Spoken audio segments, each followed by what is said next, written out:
The Rape of Belgium is the usual historical term regarding the treatment of civilians during the 1914–18 German invasion and occupation of Belgium. During World War I, the term initially had a propaganda use, but recent historiography confirms its reality. One modern author uses it more narrowly to describe a series of German war crimes in the opening months of the war. The neutrality of Belgium had been guaranteed by the Treaty of London, which had been signed by Prussia. However, the German Schlieffen-Plan required that German armed forces violate Belgium's neutrality in order to outflank the French army, concentrated in eastern France. The German Chancellor Theobald von Bethmann-Hollweg dismissed the Treaty of 1839 as a scrap of paper. Throughout the beginning of the war, the German army engaged in numerous atrocities against the civilian population of Belgium, and destruction of civilian property. 6,000 Belgians were killed, 25,000 homes and other buildings in 837 communities destroyed.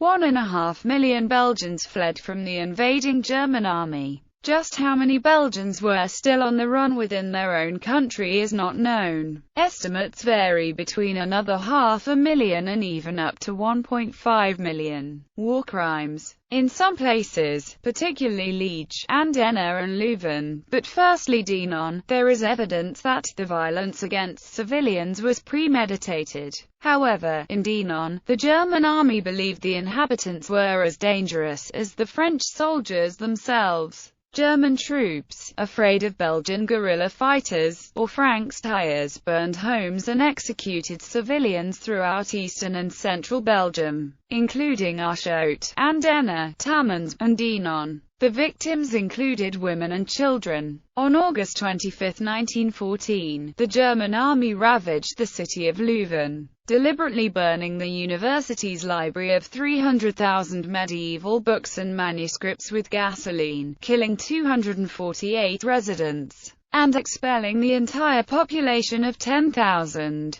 Civilian homes were set on fire and citizens often shot where they stood. Over 2,000 buildings were destroyed and large quantities of strategic materials, foodstuffs, and modern industrial equipment were looted and transferred to Germany. These actions brought worldwide condemnation. In the province of Brabant, nuns were ordered by Germans to strip naked under the pretext that they were spies. In Aarschot, between August and September, women were repeatedly victimized. Looting, murder, and rape were widespread. Wartime propaganda. Agreeing with the analysis of historian Susan Kingsley Kent, historian Nicoletta Gullis writes that the invasion of Belgium, with its very real suffering, was nevertheless represented in a highly stylized way that dwelt on perverse sexual acts, lurid mutilations, and graphic accounts of child abuse of often dubious veracity. In Britain, many patriotic publicists propagated these stories on their own. For example, popular writer William Lekex described the German army as one vast gang of Jack the Rippers,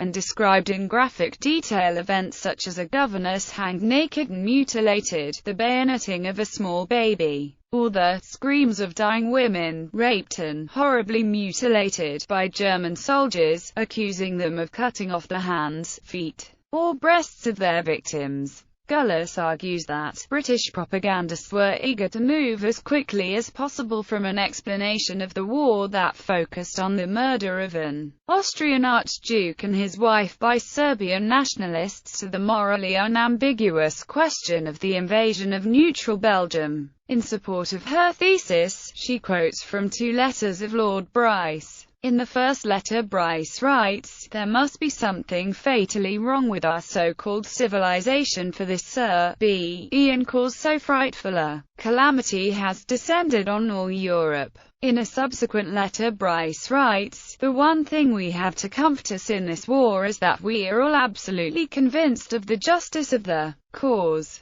and of our duty, once Belgium had been invaded, to take up the sword." Although the infamous German phrase, "scrap of paper," galvanized a large segment of British intellectuals in support of the war, in more proletarian circles this imagery had less impact. For example, Labour politician Ramsay MacDonald, upon hearing about it, declared that, "Never did we arm our people, and ask them to give up their lives for a less good cause than this." British Army recruiters reported problems in explaining the origins of the war in legalistic terms. As the German advance in Belgium progressed, British newspapers started to publish stories on German atrocities. The British press, quality and tabloid alike, showed less interest in the endless inventory of stolen property and requisitioned goods that constituted the bulk of the official Belgian reports. Instead, accounts of rape and bizarre mutilations flooded the British press. The intellectual discourse on the scrap of paper was then mixed with the more graphic imagery depicting Belgium as a brutalized woman, exemplified by the cartoons of Louis Rayamikers, whose works were widely syndicated in the U.S. Part of the press, such as the editor of The Times and Edward Tyers Cook, expressed concerns that haphazard stories, a few of which were proven as outright fabrications, would weaken the powerful imagery, and asked for a more structured approach. The German and American press questioned the veracity of many stories,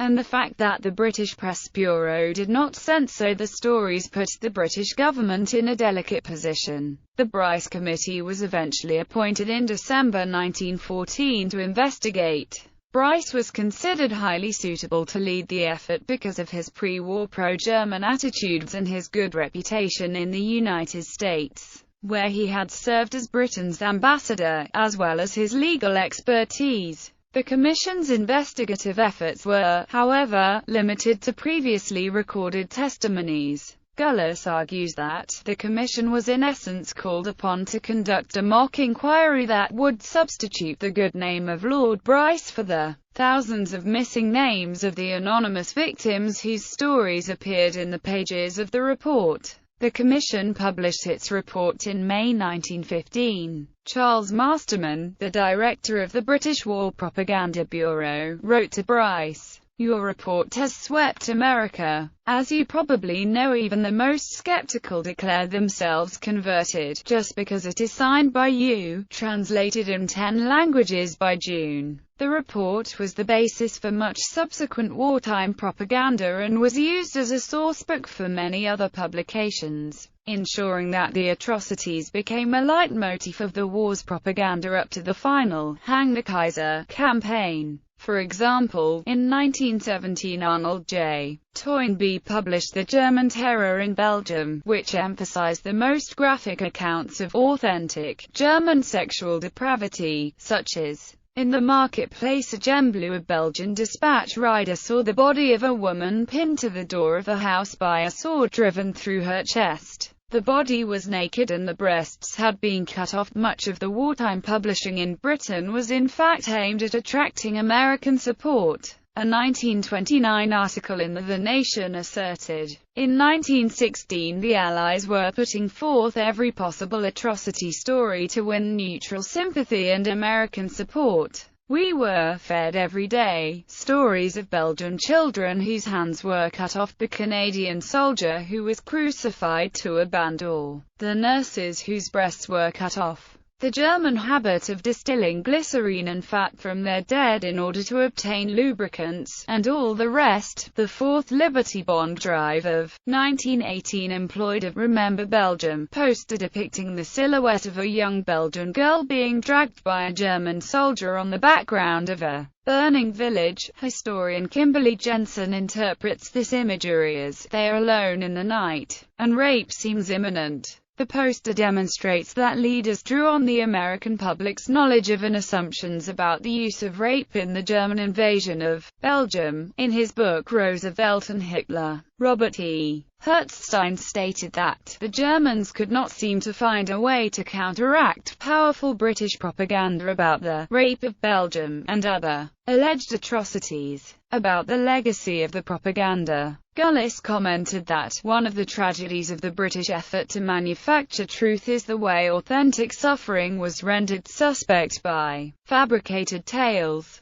Aftermath. Later analysis in the 1920s, the war crimes of August 1914 were often dismissed as British propaganda. In recent years, scholars have examined the original documents and found that large-scale atrocities were committed, and that the fabrications were incidental to the substantial and awful truth. There is a debate between those who believe the German army acted primarily out of paranoia and those who emphasize additional causes. Adam Hochschild wrote in King Leopold's Ghost that the Rape of Belgium had the side effect of sweeping out of public view the atrocities committed by Belgian King Leopold's forces in the Congo Free State.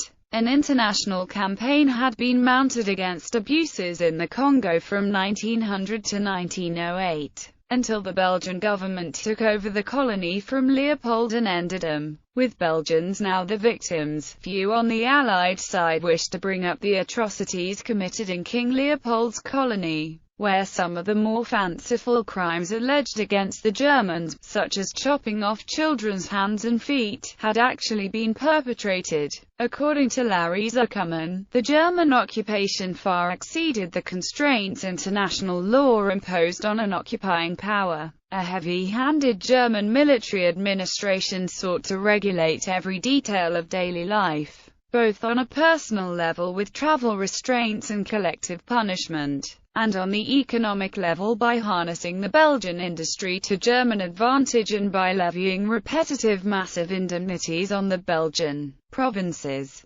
Before the war, Belgium was the sixth largest economy in the world, but the Germans destroyed the Belgian economy so thoroughly, by dismantling industries and transporting the equipment and machinery to Germany, that it never regained its pre-war level. More than 100,000 Belgian workers were forcibly deported to Germany to work in the war economy, and to northern France to build roads and other military facilities to the German army. Historical studies. In-depth historical studies on this subject include The Rape of Belgium, The Untold Story of World War I by Larry Zuckerman. Rehearsals. The German Army in Belgium, August 1914 by Jeff Lipkes. German Atrocities 1914. A History of Denial by John Horn and Alan Kramer. Horn and Kramer give many explanations. Firstly, the collective fear of the People's War. The book has been criticized for lack of source criticism and erroneous interpretation of the then international law. Legacy. A ceremony took place on 6 May 2001, in Dinan. Walter Kolbow, a High Secretary at the Ministry of Defense of the Federal Republic of Germany,